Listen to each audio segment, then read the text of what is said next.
انشاءاللہ آج ہم اپنے 30 پارے کا اور یہ لاسٹ پارہ ہے قرآن کا، اس کا آغاز کریں گے۔ تو سب سے پہلے جو ہے ہم دعا پڑھ لیتے ہیں۔ رب اشرح لی صدری ویسر لی امری واحلل عقدۃ من لسانی یفقہوا قولی ربی زدنی علما ربی زدنی علما ربی زدنی علما اللہم فقہنا فی الدین اللہم فقہنا فی الدین اللہم فقہنا فی الدین۔ پہلے انشاءاللہ تعالیٰ اپنے پارے کو اسٹارٹ کرتے ہوئے پہلے یہ پڑھ لیتے ہیں اس کے شارٹ پوائنٹس، پھر انشاءاللہ قرآن کی ٹرانسلیشن پر آتے ہیں۔ تو آپ میں سے جو بھی پڑھنا چاہتا ہے وہ پڑھ سکتے ہیں۔ میں پڑھوں؟ جی پڑھیے۔ اعوذ باللہ من الشیطان الرجیم، بسم اللہ الرحمن الرحیم۔ النبا، عظیم خبر کے بارے میں طرح طرح کی باتیں کرتے ہیں، فیصلے کے اس دن کا آنا برحق ہے۔ النازعات، رب کے سامنے کھڑے ہونے کے ڈر سے نفس کو خواہش کی پیروی سے روک لینے والوں کے لیے جنت ہے۔ ابس، اللہ کے ہاں اس کی قدر ہے جو رب کی طرف دوڑ آتا ہے اور اس سے ڈرتا ہے۔ التکویر، قیامت کا دن جب سب درہم برہم ہو جائے گا، ہر شخص جان لے گا وہ کیا لے کر آیا ہے۔ الانفطار، جس رب نے انسان کو تک سے درست بنایا اس کے بارے میں کس دھوکے میں مبتلا ہے۔ المطففین، ناپ تول میں کمی کرنے والے اس خیال میں نہ رہے کہ کل اٹھائے نہ جائیں گے اور حساب نہ ہوگا۔ الانشقاق، زندگی روا دوا ہے، انسان آہستہ آہستہ رب کی طرف جا کر اس سے ملنے والا ہے۔ البروج، مومنوں کو جلانے والے کو اللہ آگ کا عذاب دے گا، اس کی پکڑ بڑی سخت ہے۔ ایمان ہر صورت بچاتا ہے۔ الطارق، جس رب نے انسان کو پانی کے قطرے سے پیدا کیا وہ اسے دوبارہ لوٹانے پر قادر ہے۔ اعلیٰ، کامیاب وہ ہے جس نے اپنا تزکیہ کیا، رب کا ذکر کیا اور نماز پڑھی۔ سبحان رب الاعلیٰ۔ الغاشیہ، چھا جانے والی قیامت آ جائے گی تو کچھ چہرے رسوا اور کچھ چہرے بارونق ہوں گے۔ الفجر، مال کی محبت میں گرفتار انسان یتیم و مسکین کو عزت نہیں دیتا، جہنم سامنے آئے گی تو نیک کام نہ کرنے پر پچھتائے گا۔ البلد، انسان محنت و مشقت کے لیے پیدا کیا گیا، ایمان صبر اور رحمت کی تلقین کرنے والے دائیں طرف والے ہوں گے۔ الشمس، ہر نفس کو برائی اور اچھائی کی پہچان دے دی گئی، کامیاب وہ ہے جو نفس کی اصلاح کر لے۔ اللیل، کوششیں مختلف ہے، صدقہ تقوی اور تصدیق سے راہ خیر آسان ہوتی ہے، بخل اور بے نیاز بننے سے راہ تنگ ہوتی ہے۔ الضحیٰ، رب کو راضی کرنے سے کوشش کرو تو وہ راضی ہو جاتا ہے اور پہلے سے بہتر دیتا ہے۔ علم نشرح، تنگی کے ساتھ آسانی ہے، فکر مند نہ ہو، فراغت ملتے ہی رب کو یاد کرے۔ التین، انسان بہترین ساخت پر پیدا کیا گیا، مستقل مزاجی سے نیک کام کرے تو جنت میں نہ ختم ہونے والا اجر ملے گا۔ العلق، رب کے نام کے ساتھ پڑھو، علم قلم کے ذریعے سکھایا گیا، سر چشمہ علم اللہ کی ذات ہے۔ القدر، لیلۃ القدر میں قرآن نازل ہوا جو 1000 مہینے سے بہتر ہے اور طلوع فجر تک سلامتی ہے۔ العادیات، البینہ، رسول صلی اللہ علیہ وسلم روشن دلیل کے طور پر آئے، کافر و مشرکین بدترین جبکہ اہل ایمان بہترین مخلوق ہے جبکہ وہ اپنے رب سے ڈرے۔ الزلزال، زمین اپنے اوپر ہونے والے احوال بیان کرے گی، ذرہ برابر نیکی یا برائی کو حقیر نہ سمجھو۔ العادیات، گھوڑے اپنے مالک کے فرما بردار ہیں، اے انسان تو کیوں رب کا ناشکرا ہے۔ القاریہ، بھاری پلڑے والے من پسند عیش میں جبکہ ہلکے پلڑے والے دہکتی آگ میں ہوں گے۔ التکاثر، کثرت نے اللہ کی یاد سے غافل کر دیا، خواب غفلت سے جاگو کہ نعمتوں کی جواب دہی ہوتی ہے۔ العصر، وقت گزر رہا ہے، فائدہ نہ اٹھایا تو خسارہ ہی خسارہ ہے، صبر کے ساتھ دین پر چلنے کی ضرورت ہے۔ الحمدللہ، عیب جوئی کرنے والا جو آج مال میں گھرا ہے کل آگ میں گھرا ہوگا۔ الفیل، اللہ کا مقابلہ کرنے کی کوشش کرنے والا جیت نہیں سکتا، تباہ و برباد ہو جاتا ہے۔ قریش، نعمتیں ملی ہے تو اللہ کی عبادت کثرت سے کرے۔ المعون، نمازوں سے غفلت برتنے، دکھاوا کرنے والے اور معمولی چیزیں روک لینے والے نمازیوں کے لیے ہلاکت ہے۔ الکوثر، حوض کوثر خیر کثیر ہے جو نبی کو عطا کیا جائے گا، جو ایک دفعہ پی لے گا پیاسا نہ ہوگا۔ الکافرون، کفر اور اسلام دو الگ الگ دین ہیں، عقائد، عبادات، اعمال، انجام سب فرق ہے۔ النصر، فتح و کامرانی مل جائے تو اللہ کی تسبیح کے ساتھ تعریف کرو۔ اللہ، مخالفت کرنے والے کا مال اور کوشش کسی کام نہ آئی۔ سورہ الاخلاص، اللہ کی وحدانیت کا بیان کے ہر کام صرف اللہ کے لیے کرو۔ الفلق، جادوگر اور حاسدین کے شر سے بچنے کے لیے پڑھے۔ الناس، بار بار وسوسے ڈالنے والے کے شر سے دل کو اللہ کی پناہ میں دے۔ آمین۔ جزاک اللہ خیر۔ جی انشاءاللہ اب ہم اپنی جو ہے پارے کا آغاز کرتے ہیں جو کہ 30 بارہ ہے، اور آج انشاءاللہ تعالی ہمارا قرآن جو ہے اس کی تکمیل ہو جائے گی اللہ کی حمد و ثنا کے ساتھ اور اس کی مہربانی کے ساتھ، اور انشاءاللہ تعالی تو اس کو سٹارٹ کرتے ہیں۔ تو آپ میں سے جو بھی پڑھنا چاہتا ہے اس کی شروع کی 3 آیتیں پڑھ دیجئے۔ جی پڑھیے، اور کیونکہ چھوٹی آیات ہیں تو 3 آیتیں پڑھنے کے بعد آپ ٹرانسلیشن شروع کر سکتے ہیں۔ جی انشاءاللہ۔ اعوذ باللہ من الشیطان الرجیم، بسم اللہ الرحمن الرحیم۔ عما یتساءلون عن النبی العظیم الذی هم فیہ مختلفون۔ اے لوگ جس کے بارے میں کچھ پوچھ گچھ کر رہے ہیں، اس بڑی خبر سے متعلق جس کے بارے میں اختلاف کر رہے ہیں، یقیناً ابھی جان لیں گے، پھر بالیقین انہیں بہت جلد معلوم ہو جائے گا۔ کیا ہم نے زمین کو فرش نہیں بنایا اور پہاڑوں کو میخیں نہیں بنایا، اور ہم نے تمہیں جوڑا جوڑا پیدا کیا۔ جی یہاں پر جو یہ سوال کر رہے ہیں، اگر آپ دیکھیں ان کا جو سوال ہے، اگر عربی گرامر کی ہم زبان استعمال کریں تو اسے استفہام کہتے ہیں، مطلب کوشچنز جس طرح WH ورڈز ہوتے ہیں اس طرح، کہ وہ پوچھ رہے ہیں وہ دن کب آئے گا، اور یہ دن کون سا دن ہے، قیامت کا دن ہے۔ کہ وہ اکثر جو ہے وہ کہتے تھے کہ اگر محمد صلی اللہ علیہ وسلم سچے ہیں اور یہ بتاتے ہیں کہ قیامت کا دن آنا ہے تو وہ کب آئے گا۔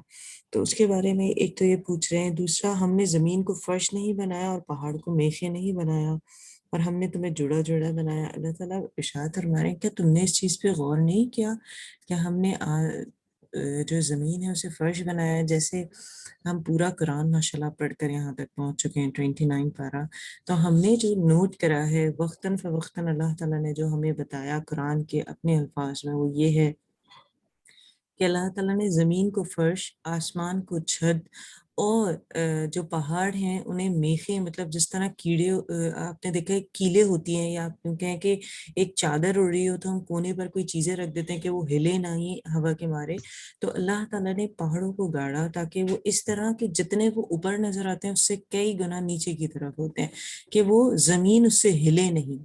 قرآن یہ اس کی مثال دیتا ہے۔ تو آپ دیکھیں زمین اپنی جگہ پر ہے، اس پہ پہاڑوں کو اللہ تعالیٰ نے ڈالا تاکہ زمین نہ ہلے، پھر آسمان بنایا، اور جب ایک گھر تعمیر ہو گیا آسمان اور زمین کے ذریعے سے، دیواروں کے ذریعے سے، تو پھر اللہ تعالیٰ نے اب کیا کیا، اب وہ اندھیرا تھا تو اس میں روشنی ڈالنے کے لیے اللہ تعالیٰ نے سورج، چاند اور ستارے بنائے تاکہ اس کے اندر ایک خوبصورتی بھی پیدا ہو اور اس کی روشنی کا سبب بھی بنے۔ تو یہ اللہ تعالیٰ بڑا پیارا نقشہ کھینچتے ہیں قرآن میں اور بتاتے ہیں کہ یہ ساری چیزیں میں نے تمہارے لیے کی ہیں، کیونکہ یہ میں نے تمہیں بنایا کہ تم میری عبادت کرو، کیونکہ ہم قرآن میں پڑھ کر ہیں وَمَا خَلَقْتُ الْجِنَّ وَالْإِنسَ إِلَّا لِيَعْبُدُونِ، کہ میں نے جنات اور انسان کو صرف اس لیے پیدا کیا کہ وہ میری عبادت کریں۔ تو اس کے لیے حضرت آدم علیہ السلام کو اللہ تعالیٰ نے بنایا، اور اس کے بعد پوری نسل انسانی چلی، اور اللہ تعالیٰ یہ بتا رہے ہیں کہ میں نے تمہیں جوڑے جوڑا بنایا ہے، جیسے زمین کے ساتھ آسمان کا جوڑا ہے، دن کے ساتھ رات کا ہے، عورت کے ساتھ مرد کا ہے، نر اور مادہ جیسے ساتھ ہے، ہر چیز کو اللہ تعالیٰ نے جوڑے میں پیدا کیا ہے. جی. اور ہم نے تمہاری نیند کو آرام کا سبب بنایا اور رات کو ہم نے پردہ بنایا اور دن کو ہم نے وقت روزگار بنایا. جی اور اب دیکھیں تمہارے اوپر جو نیند ہے وہ کہا جاتا ہے موت کی بہن ہے، لیکن آپ دیکھیں جب آپ سوتے ہیں تو کیا ہوتا ہے، ایک تو آپ کی تھکن ہر طرح کی جو تھکن ہوتی ہے وہ دور ہو جاتی ہے.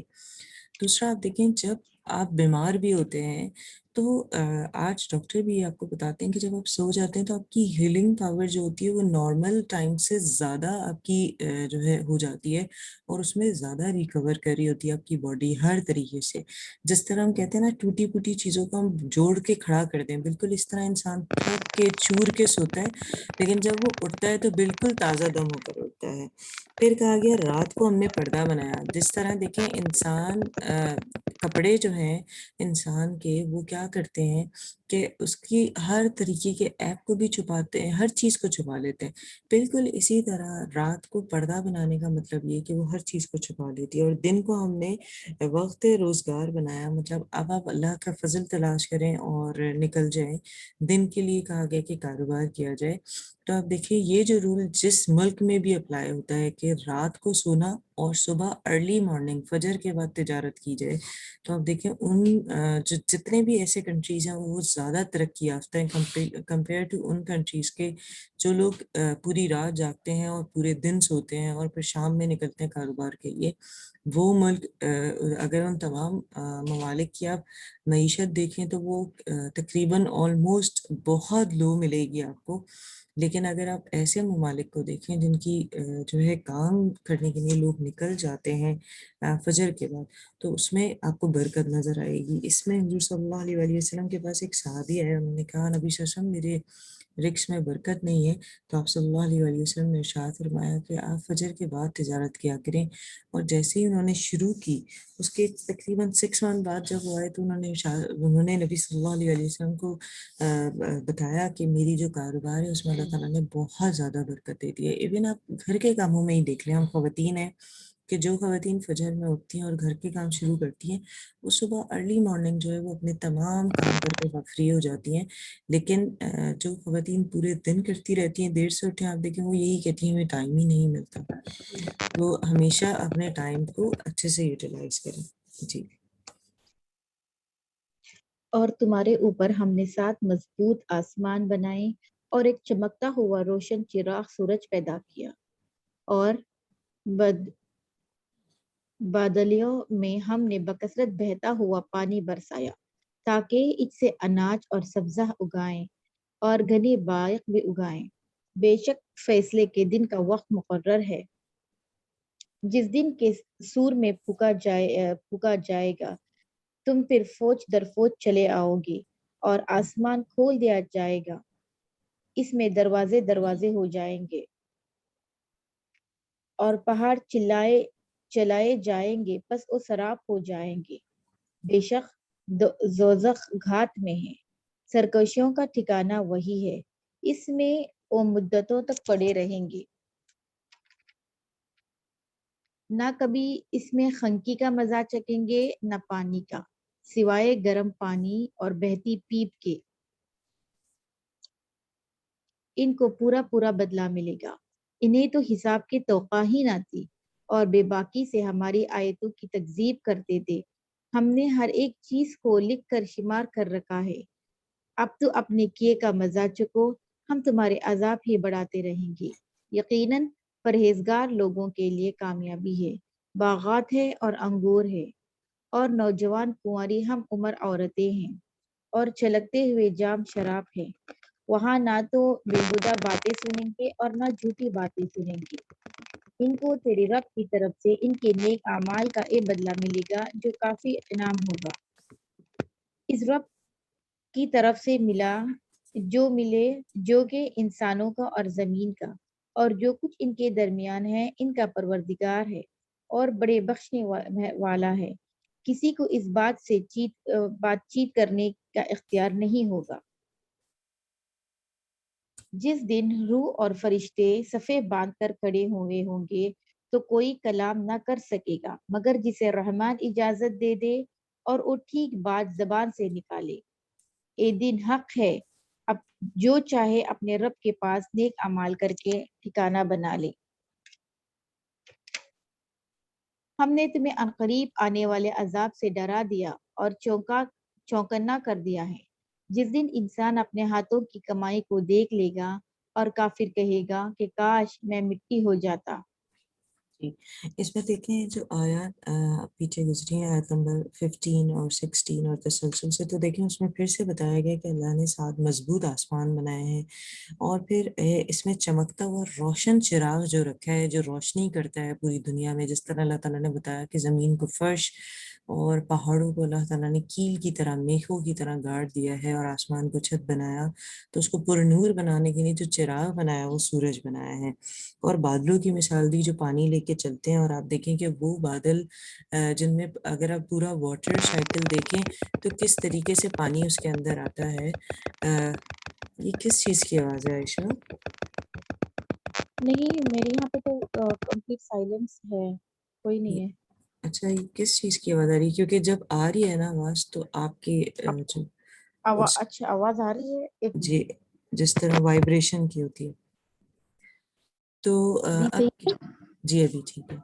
تو اس میں کیا کیونکہ ہے ہیڈ کہ فون کا ہوتا آپ جو ہے پانی کی اگر مثال لیں تو آپ دیکھیں بادلوں کے اندر کیا ہوتا ہے کہ ایک پوری واٹر سائیکل ہے کہ کس طریقے سے وہ پانی کو جو ہے نا ایویپریٹ ہوتا ہے، اور پھر وہ اگر آپ دیکھیں کہ پانی کو جب ہم بوائل کرتے ہیں تو وہ اسٹیم کی طرح ہو جاتا ہے اور ایویپریٹ ہو کے وہ سارا جمع ہوتا ہے، اور پھر دیکھیں اللہ تعالیٰ ہواؤں کے ذریعے اللہ تعالیٰ بتا رہے ہیں کہ بادلوں کو ایک جگہ سے دوسری جگہ بھیجتے ہیں اور ان سے پانی برستا ہے، اور آپ دیکھیں جب پانی برستا ہے تو ہم بچپن کی طرح ایسے ہی دیکھتے ہیں پانی کو کہ پانی برسا، اور ہم یہ مثال دیتے ہیں بھئی یہاں پانی کھڑا ہو جاتا ہے، یہاں پتہ نہیں لگتا ہے، یہاں خوبصورت لگتا ہے، لیکن حقیقت دیکھیں تو اس پانی کی اہمیت کیا ہے کہ آپ دیکھیں اگر کچھ دن وہ کھڑا بھی ہے اور اس کے بعد وہ جب زمین اس کو جذب کر لیتی ہے تو دیکھیں ہر جو زمین کے نیچے جو اترا ہوا پانی ہے وہ وہی پانی ہوتا ہے، اور آپ دیکھیں جہاں بھی وہ پانی پڑتا ہے مردہ زمین کو وہ جاندار کر دیتا ہے۔ کہ آپ نے کبھی دیکھا ہوگا کہ ایسی جگہ جہاں پر کوئی سیڈنگ بھی نہیں کرتا وہاں بھی پودے نکل آتے ہیں، تو اس پانی کے اندر اللہ تعالیٰ نے اتنی اس کی اہمیت ہے اور اتنی زیادہ اس میں وہ رکھی ہے کہ آپ دیکھیں وہ بے جان زمین کو بھی سرسبز کر دیتا ہے۔ پھر آپ دیکھیں اس میں اللہ تعالیٰ نے قیامت کا جو ہے پورا نقشہ کھینچا کہ سور پھونکنے والا سور پھونک دے گا اور فوج در فوج جو ہے لوگ چل پڑیں گے، تو آسمانوں کی وہ در مثال دی گئی، تو یہ تمام چیزیں ہمیں یہاں پر نظر آتی ہیں کہ اس طریقے سے اس کا بدلہ ہوگا۔ پھر بتایا گیا کہ جو جنت ہے ان میں کیا ہوگا کہ آپ دیکھیں کہ جن لوگوں کو داخل کیا جائے گا وہ اس کا مزہ چکھ سکیں گے، وہ پرہیزگار ہوں گے، ان کے پاس باغات ہوں گے جو انگور کے ہوں گے، ان کے پاس کنواری جو ہے ہم عمر عورتیں بھی ہوں گی، اور اگر مرد ہیں تو ان کے لیے عورتیں، اور عورتیں ہوں گی تو ان کے لیے مرد ہوں گے، جھلکتے جام بھی ہوں گے۔ تو یہاں پر اللہ تعالیٰ ساتھ میں قیامت کے نقشے کے ساتھ جنت کا نقشہ کھینچ رہے ہیں متقین کے لیے۔ کیوں؟ کیونکہ آپ یہ یاد رکھیں جو غلط عمل کرے گا اس کو اس کا اجر ملے گا، جو اچھا کرے گا اسے اس کا اجر ملے گا۔ پھر یہاں ایک بڑی پیاری بات کہی کہ بیہودہ باتیں جو ہیں وہ سنیں گے اور نہ جھوٹی باتیں سنیں گے۔ یہ بھی کتنی پیاری بات ہے کہ اگر ہم میں سے یہ ایکچولی کیا ہے کہ نقشہ تو وہاں کا کھینچا جا رہا ہے، لیکن پورے طریقے سے جو ہدایت ہے وہ تو ہم سب کے لیے اور ہمیں ہی اصول بتایا جاتا ہے کہ ہم نے کیا کرنا ہے۔ تو یہاں ہمیں بتایا جا رہا ہے کہ جھوٹ اور جو ہے بیہودہ باتیں سے ہمیں بچنا چاہیے، کیونکہ یہ جو کلام ہے یہ جنت کا ہوگا کہ انسان یہ دونوں ہی چیزیں نہ سنے گا نہ کہے گا۔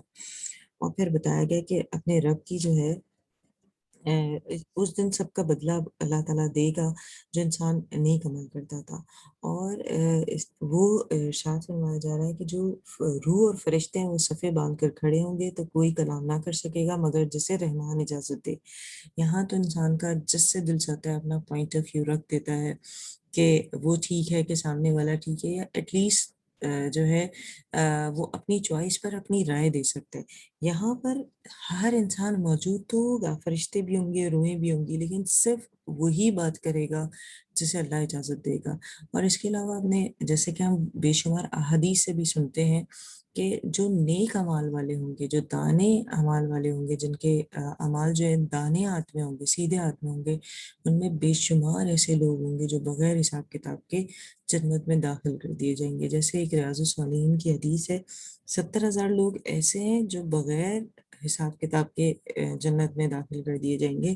ان میں جو مثال ہے وہ یہ ہے کہ وہ جادو ٹونا نہیں کرتے، نہ ہی وہ اعتقاد اس طرح کا رکھتے ہیں جیسے ہم نے پاکستان میں دیکھا ہے کہ کوا اگر آ گیا آپ کے گھر میں تو مہمان آئیں گے، یا کالی بلی سامنے سے چلی گئی ہے تو اس نے راستہ کاٹ دیا. اس طرح کی باتیں نہیں کرتے جن کا تعلق دین سے نہیں ہے، اس چیز سے بچتے ہیں. وہ لوگ بھی ان 70,000 لوگوں میں ہوں گے جو جنت میں بغیر حساب کتاب کے ڈال دیے جائیں گے. اب بات ان کی آ رہی ہے جن سے حساب لے گا اللہ تعالیٰ. تو ان میں کیا ہے، وہ لوگ یا جو اپنی صفائی پیش کرنا چاہتے ہیں وہ دونوں ہی اللہ کی اجازت سے بات کر سکتے ہیں، کیونکہ اللہ تعالیٰ تو اور سم ٹائم جو لوگ اپنی صفائی پیش کرنا چاہتے ہیں وہ یہ بات تو یاد ہی ہے انہیں کہ اللہ تعالیٰ نے لوح محفوظ پر اور فرشتوں نے کرامن کاتبین جو 2 فرشتے ہیں انہوں نے ہماری ایک ایک عمل اچھا ہو یا برا وہ لکھا ہوا ہے، تو انسان جھوٹ بھی نہیں بول سکتا. تو اس میں اللہ کی اجازت سے لوگ بات کریں گے، اس کے علاوہ نہیں. کہا جا رہا ہے کہ یہ جو دن ہے ذالک الیوم الحق، یہ دن جو ہے حق ہے، مطلب ہو کر رہنے والا ہے. اب جو چاہے اپنے رب کے پاس نیک اعمال کا ٹھکانہ بنا لے، یا اللہ تعالیٰ نے بتایا کہ ہم ان قریب جو ہے عذاب لے کر آئیں گے. اور اس کی جو لاسٹ کی آیت ہے وہ بہت ہی پیاری آیت ہے. جس دن انسان اپنے ہاتھوں کی کمائی کو دیکھ لے گا اور کافر کہے گا کاش میں مٹی ہوتا.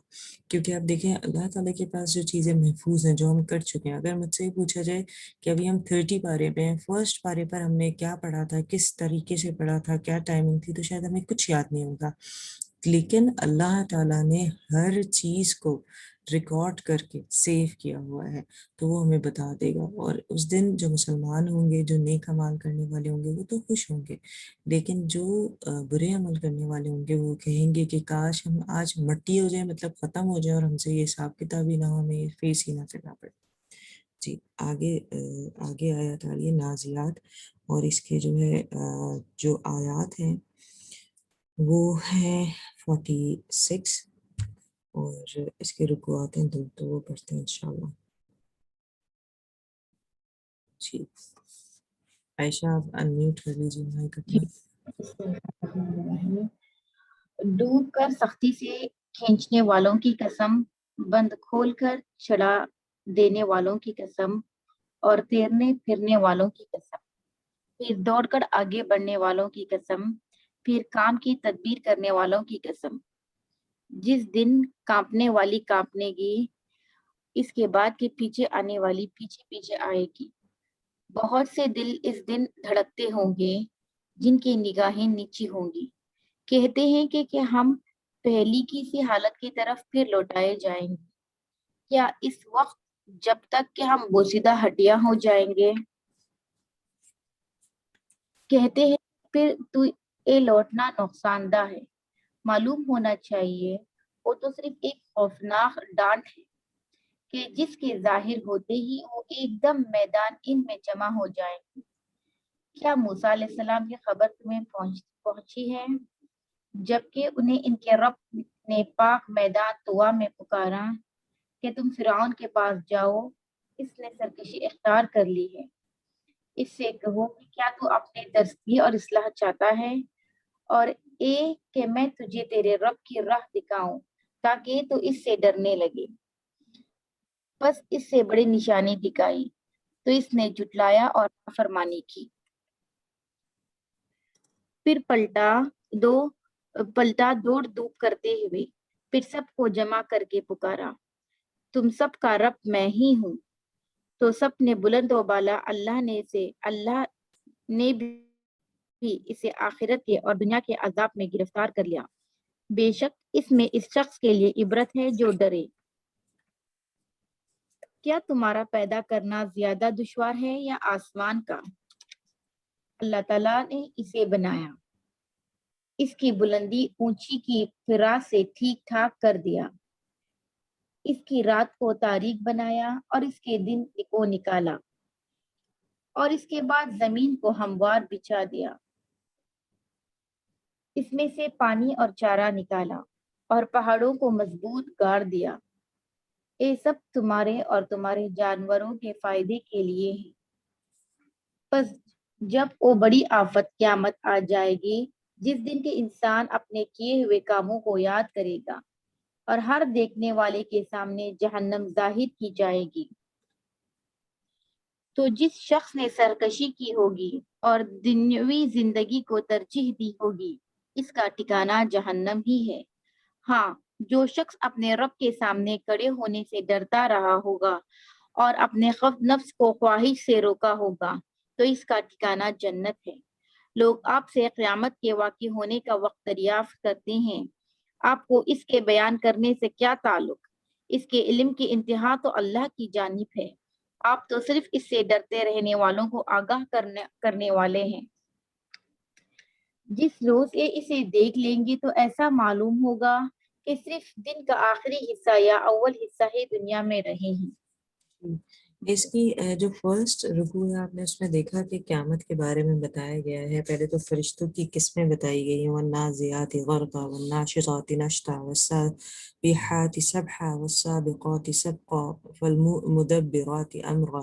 تو یہ تمام ان کی مثالیں دی ہیں، ڈوب کر سختی سے کھینچنے والوں کی قسم، بند کھول کر چھڑا دینے والوں کی قسم، اور تیرنے پھرنے والوں کی قسم، پھر دوڑ کر آگے بڑھنے والوں کی قسم، پھر کام کی تدبیر کرنے والوں کی قسم، جس طرح کانپنے والے کانپے گی۔ یہاں پر کہا جا رہا ہے کہ اس دن کا دن ایسا ہوگا کہ پوری کائنات ایسے کانپے گی کہ جس طرح لرز جاتا ہے انسان ایک دم سے، اس طریقے سے بالکل۔ پھر کیا ہوگا؟ یہ پہلا عمل ہوگا سور پھونکنے کی وجہ سے کہ ہر چیز اپنی جگہ سے ہل جائے گی، جیسے زلزلہ آ جانے کی وجہ سے ہوتا ہے۔ اور اس کے بعد ایک پیچھے آنے والے پیچھے آئے گی، مطلب فار ایگزامپل آپ یہ دیکھیں کہ اس میں کہا جاتا ہے ایک تو یہ سور پھونکا گیا کہ ہر چیز زلزلے کی طرح اپنی جگہ سے ہل گئی۔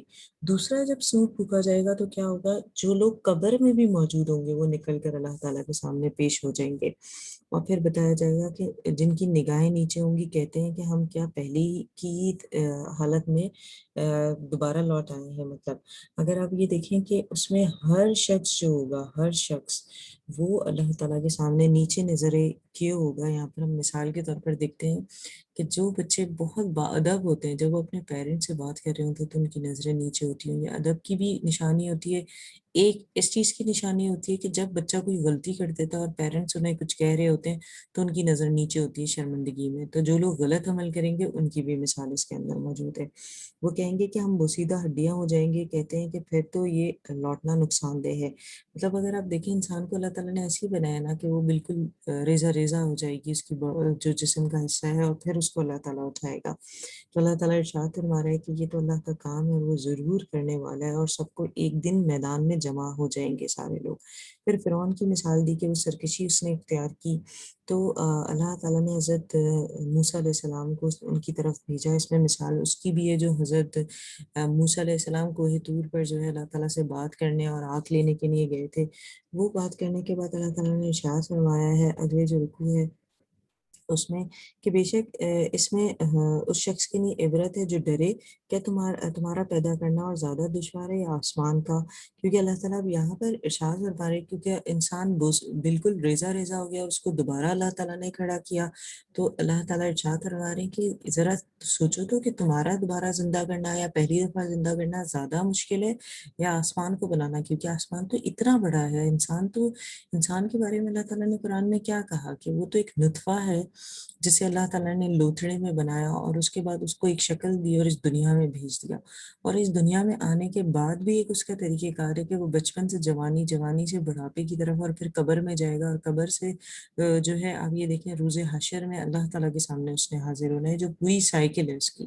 تو یہاں پر اس کے بارے میں بتایا گیا، اور پھر بتایا اس کی بلندی اور اونچائی کی، پھر اسے ٹھیک ٹھاک اس نے کر دیا، رات کو اس نے تاریکی بنایا اور دن کو نکلنے کی جگہ۔ وہی والی بات کہ رات جو ہے سکون کے لیے اور دن ذریعہ معاش ڈھونڈنے کے لیے، اور زمین کو اللہ تعالیٰ نے ہموار بچھا دیا۔ مطلب جس طرح ہم دیکھتے ہیں کہ جب ہم کسی پکنک پر جاتے ہیں تو ہم کوئی چٹائی بچھائیں یا چادر بچھائیں تو ہم کیا کرتے ہیں؟ اس کو سیدھا بچھاتے ہیں۔ اور پھر اللہ تعالیٰ نے بتایا اس میں اللہ تعالیٰ نے پانی اور چارہ نکالا ہے کہ آپ دیکھیں کہ پانی جو ہے اس سے جو چارہ نکلتا ہے اس سے کیا ہوتا ہے کہ ہمارے جانور بھی کھاتے ہیں، کہ اگر ان کے لیے وہ چارہ نہ نکلے تو آپ سوچیں جو زمین پہ جتنے بھی جاندار ہیں، وہ انسان ہو یا مویشی دونوں ہی ختم ہو جائے، اور ہمارے اگر جو مویشیوں کو پانی مطلب پانی کے ذریعے سے وہ گھاس اگی جو وہ کھاتے ہیں وہ نہ نکلے، تو پھر ہمارے مویشی بھی مر جائیں اور ہم بھی، اور قحط سالی کا سما ہو۔ تو اللہ تعالیٰ وہ ہمیں گنوا رہے ہیں کہ تم ذرا اس پہ غور و فکر کرو، اور پھر بتایا یہ سب تمہارے اور تمہارے جانوروں کے لیے فائدے مند ہے، اور لیکن ہم نے کیا کرنا ہے، ہم اس قیامت کی اس گھڑی سے ہمیں ڈرنا ہے جب ہم سب اللہ کے آگے حاضر ہوں گے۔ اور اس کی آخری آیت میں جو ارشاد فرمایا وہ بڑی پیاری بات ہے، جس روز یہ اسے دیکھ لیں گے تو ایسا معلوم ہوگا صرف دن کا آخری حصہ یا اول حصہ ہی دنیا میں رہے، کہ اب دیکھیے پھر انہیں کیا لگے گا جب اس چیز کو دیکھ لیں گے کہ دنیا کی زندگی چاہے 100 سال جی، چاہے 50 سال جی، چاہے 40 سال جی، ان کو لگے گا وہ تو دن کا کچھ حصہ انہوں نے وہاں گزارا ہے دنیا کے اندر۔ تو اللہ تعالیٰ ہمیں یہ بتا رہے ہیں کہ ہم نے جو ہے اپنے اعمال کو بہتر کرنا ہے، یہ دنیا امتحان گاہ ہے، کہ ہمیشہ یاد رکھیں کہ دنیا جو ایگزامینیشن ہال کی طرح ہے، اور اس میں جو جیسا ایگزام پیپر سالو کرتا ہے، لکھتا ہے، اس میں وہی اس کی جو ہے آخرت کی کنجی بن جاتا ہے اور وہ اسے فائدہ یا نقصان دیتا ہے۔ آگے سورہ پڑھتے ہیں، سورہ عبسہ، اس کی آیتیں جو ہیں وہ 42 ہیں اور اس کا ایک رکوع ہے۔ جی بسم اللہ الرحمن الرحیم۔ وہ ترش رو ہوا اور منہ مول لیا، صرف اس لیے کہ اس کے پاس ایک نابینا آیا۔ تجھے کیا خبر، شاید وہ سنور جاتا یا نصیحت سنتا اور اسے نصیحت فائدہ پہنچاتی۔ جو بے پرواہی کرتا ہے اس کی طرف تو پوری توجہ کرتا ہے، حالانکہ اس کے نہ سنورنے سے تجھ پر کوئی الزام نہیں۔ اور جو شخص تیرے پاس دوڑتا ہوا آتا ہے اور وہ ڈر بھی رہا ہے تو اس سے تو بے رخی برتتا ہے۔ یہ جی، ٹھیک نہیں، قرآن تو نصیحت کی چیز ہے۔ اس میں جو ہے ایک خاص واقعہ ہے جو اس وقت موجود تھا۔ ایک صحابی تھے جن کا نام حضرت عبداللہ بن ام مکتوم رضی اللہ تعالیٰ عنہ تھا، اور وہ جو ہے نابینا تھے، دیکھ نہیں سکتے تھے۔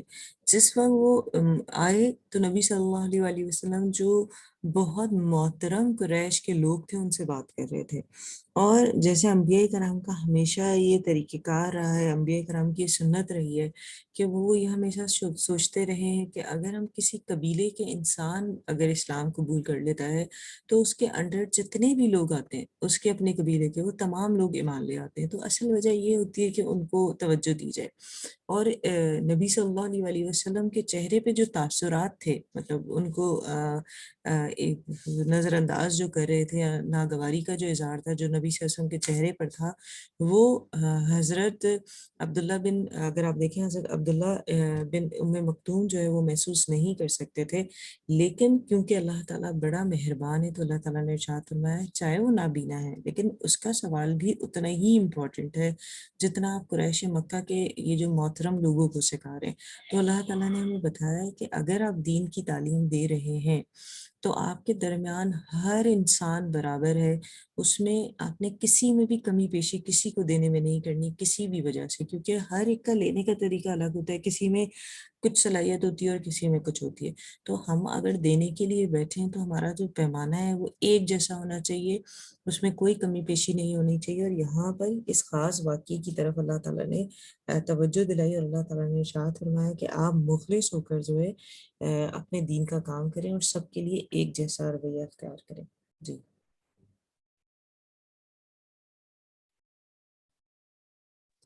اور جو شخص تیرے پاس دوڑتا ہوا آتا ہے اور وہ ڈر بھی رہا ہے تو اس سے تو بے رخی برتتا ہے۔ یہ ٹھیک نہیں، قرآن تو نصیحت کی چیز ہے، جو چاہے اس سے نصیحت لے، یہ جی تو پرعظمت صحیفوں میں ہے۔ اب کیا ہے کہ وہ جو عبداللہ بن ام مکتوم رضی اللہ تعالیٰ عنہ آئے تھے، وہ کیا تھے، مخلص ڈیووٹڈ جو ہے نا بندے تھے اسلام کو سیکھنے کے لیے، لیکن جو لوگ بیٹھے تھے جو قریش مکہ کے لوگ جو بیٹھے تھے، آپ دیکھیں وہ تو اعراض کرنے والوں میں سے تھے کہ ذرا سی دیر میں مانے اور شاید پھر جائے۔ تو اللہ تعالیٰ نے ارشاد فرمایا، ان کو پوری بات بتائی کیا کہ تو اس سے تو بے رخی برتتا ہے، یہ ٹھیک نہیں۔ اور قرآن جو ہے اللہ تعالیٰ بتا رہے ہیں کہ وہ تو پوری طریقے سے نصیحت ہے ہر ایک کے لیے۔ تو یہاں پر ہمیں پتہ چل رہا ہے کہ سکھانے والا جو اگر آپ دیکھیں دائی ہے یا ٹیچر ہے تو اس نے جو کام کرنا ہے وہ کیا ہے کہ سب کے ساتھ ایک جیسا برتاؤ رکھنا ہے، اس میں بے رخی نہیں ہونی چاہیے، کیونکہ قرآن تو ہے ہی نصیحت، جو جس طرح لے گا، چاہے آپ کے اندر کم صلاحیت ہے یا زیادہ ہے، آپ کو پیمانہ جو ہے نا آپ کا وہ شوق ہے کہ آپ کتنے زیادہ شوق کے ساتھ سیکھ رہے ہیں، کتنے ڈیووٹڈ ہیں۔ اگر آپ بہت ڈیووٹڈ ہیں، قرآن آپ کے اندر اتر جائے گا۔ اور اگر آپ سرسری طور پہ پڑھ رہے ہیں، جیسے کہ ہم دیکھتے ہیں کچھ عالم ایسے ہیں جو صرف نام کے عالم ہیں، کہ انہیں حضور صلی اللہ علیہ وسلم کی حدیث ہے جس کے میں بتایا گیا سب سے زیادہ جو نقصان اٹھانے والے لوگ ہوں گے وہ ایسے عالم ہوں گے جو یہ کہلوانا پسند کرتے ہیں کہ انہیں عالم کہا جائے، یا ایسا صدقہ دینے والے ہوں گے، زکوٰۃ دینے والے ہوں گے جنہوں نے دکھاوے کے لیے صدقہ اور زکوٰۃ دی ہو۔ ایسے لوگ سب سے برے اجر پانے والے ہوں گے جنہوں نے اپنی نمازیں دکھاوے کے لیے پڑھی ہو۔ تو اللہ تعالیٰ مجھے اور آپ کو اس سے محفوظ رکھے۔ تو ہمارا جو اصل مقصد ہوتا ہے وہ دین کی اشاعت ہے اور دین کو پھیلانا اور اللہ کے بندوں کو اللہ سے جوڑنا ہے۔ جی جو بلند و بالا اور پاک و صاف ہیں، ایسے لکھنے والوں کے ہاتھوں میں ہیں جو بزرگ اور پاک باز ہے۔ اللہ کی مار انسان پر کیسا ناشکرا ہے۔ اسے اللہ نے کس چیز سے پیدا کیا ہے؟ اسے ایک نطفہ سے اس نے پیدا کیا، پھر اس کو ایک خاص اندازے میں بنایا، پھر اس کے لیے راستہ آسان کیا، پھر اسے موت دی اور پھر قبر میں دفن کیا، پھر جب چاہے گا اسے زندہ کر دے گا۔ ہرگز نہیں، اس نے اب تک اللہ کے حکم کی بجا اوری نہیں کی۔ انسان کو چاہیے کہ اپنے کھانے کو دیکھے کہ ہم نے خوب پانی برسایا، پھر پھاڑا زمین کو اچھی طرح، پھر اس میں اناج اگائے اور انگور اور ترکاری اور زیتون اور کھجور اور گنجان باغات اور میوہ گھاس چارہ بھی اگایا، تمہارے استعمال و فائدہ کے لیے اور تمہارے چھپائیوں کے لیے۔ بس جب کہ کان بہرے کر دینے والی قیامت آ جائے گی، اس دن آدمی اپنے بھائی سے اور اپنی ماں اور اپنے باپ سے اور اپنی بیوی اور اپنے اولاد سے بھاگیں گے۔ ان میں سے ہر ایک کو اس دن ایسی فکر دامن گیر ہوں گی جو اس کے لیے کافی ہوگی۔ اس دن بہت سے چہرے روشن ہوں گے جو ہنستے ہوئے اور حشاش بشاش ہوں گے، اور بہت سے چہرے اس دن غبار آلود ہوں گے جن پر سیاہی چڑھی ہوئی ہوں گی، اور یہی کافر بدکار لوگ ہوں گے۔ اب دوبارہ آپ لوگ جوائن کریں، میٹنگ اینڈ ہو رہی ہے تو